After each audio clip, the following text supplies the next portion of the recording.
ప్రియమైన సోదర సోదరీమణులారా, ఈరోజు మీరు వినబోయే కథ ఒక నిజమైన క్రైస్తవ జీవితం మనకు నేర్పించే గొప్ప కథ.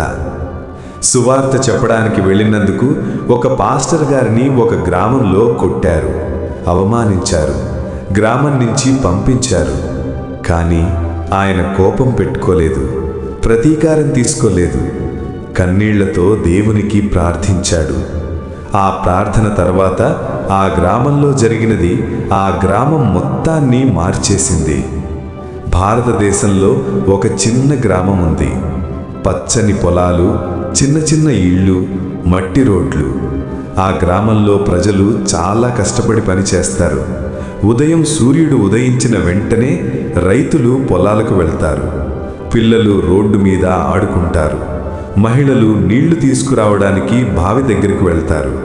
అలా సాధారణంగా జీవితం సాగుతుంది. కానీ ఆ గ్రామంలో ఒక విషయం మాత్రం లేదు. అది దేవుని వాక్యం. ఆ గ్రామంలో చాలామందికి యేసయ్య గురించి తెలియదు. అదే సమయంలో దగ్గర పట్టణంలో ఒక చిన్న చర్చ్ ఉంది. ఆ చర్చిలో ఒక వినయమైన పాస్టర్ గారు సేవ చేస్తున్నారు. ఆయన దేవుని వాక్యాన్ని ఎంతో ప్రేమతో ప్రకటించే వ్యక్తి. ప్రతిరోజు ప్రజల కోసం ప్రార్థిస్తారు. ఒకరోజు రాత్రి ఆయన చర్చిలో ఒంటరిగా ప్రార్థన చేస్తున్నారు. ఆ సమయంలో ఆయన హృదయంలో ఒక ఆలోచన వచ్చింది. ఇంకా ఎన్నో గ్రామాలకు సువార్త వెళ్ళలేదు. ఆ సమయంలో ఎవరో ఒకరు ఆ గ్రామం గురించి చెప్పారు. పాస్టర్ గారు, రామాపురం అనే గ్రామం ఉంది, అక్కడ ఎవరూ సువార్త చెప్పలేదు. ఆ మాట విన్న వెంటనే ఆయన హృదయం కదిలిపోయింది. ఆ గ్రామానికి వెళ్ళాలి, అక్కడి ప్రజలకు యేసయ్య ప్రేమ చెప్పాలి అని ఆయన నిర్ణయించుకున్నారు.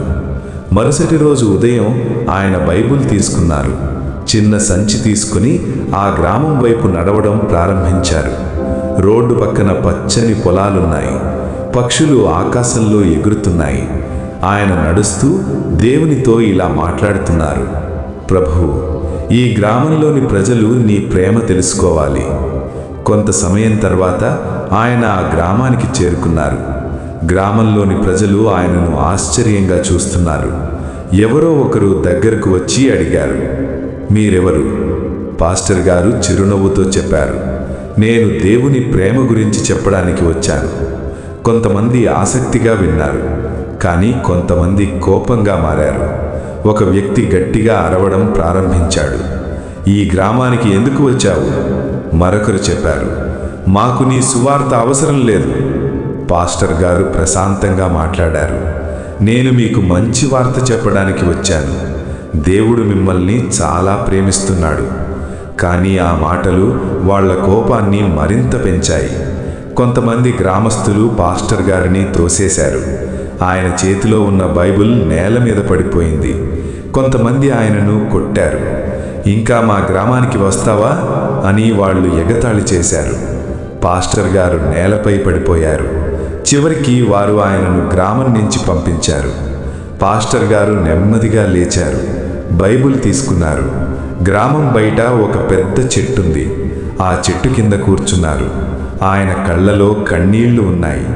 ఆయన దేవునితో ఇలా ప్రార్థించారు, ప్రభువు, నన్ను కొట్టారు, కానీ నేను వాళ్ళను ద్వేషించను. వాళ్ళు నిన్ను తెలియక ఇలా చేస్తున్నారు. దయచేసి ఈ గ్రామాన్ని ఆశీర్వదించు అని ఆయన కన్నీళ్లతో ప్రార్థించారు. కొన్ని రోజులు గడిచాయి. ఆ గ్రామంలో ఒక పెద్ద సమస్య వచ్చింది. ఒక చిన్న పిల్లవాడు తీవ్రమైన అనారోగ్యానికి గురయ్యాడు. తల్లిదండ్రులు చాలా భయపడ్డారు. గ్రామంలో ఉన్న మందులు కూడా పనిచేయలేదు. అప్పుడు ఒక పెద్ద మనిషి మాట్లాడాడు. కొన్ని రోజుల క్రితం ఒక పాస్టర్ వచ్చాడు. ఆయన దేవుని గురించి చెప్పాడు.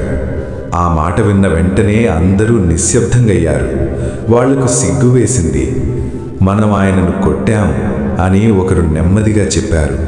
చివరికి వాళ్ళు ఒక నిర్ణయం తీసుకున్నారు. పాస్టర్ గారిని వెతకాలి. వాళ్ళు పట్టణానికి వెళ్ళి ఆయనను కనుగొన్నారు. వాళ్ళు ఆయన ముందు చేతులు జోడించారు. పాస్టర్ గారు, మమ్మల్ని క్షమించండి. మేము చాలా తప్పు చేశాం. దయచేసి మా గ్రామానికి రండి.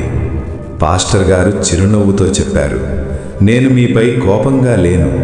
ఆయన వెంటనే వారి గ్రామానికి వెళ్ళారు. ఆ చిన్న పిల్లవాడి దగ్గరకు వెళ్ళి బైబిల్ పట్టుకుని ప్రార్థించారు. ప్రభువు యేసయ్యా, ఈ పిల్లవాడిని స్వస్థపరచు. కొన్ని రోజుల్లో ఆ పిల్లవాడు ఆరోగ్యంగా మారాడు.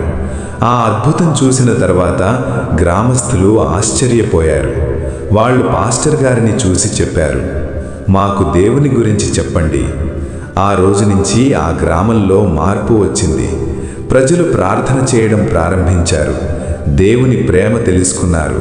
ఒక పాస్టర్ కన్నీళ్లతో చేసిన ప్రార్థన ఒక గ్రామం జీవితాన్ని మార్చేసింది.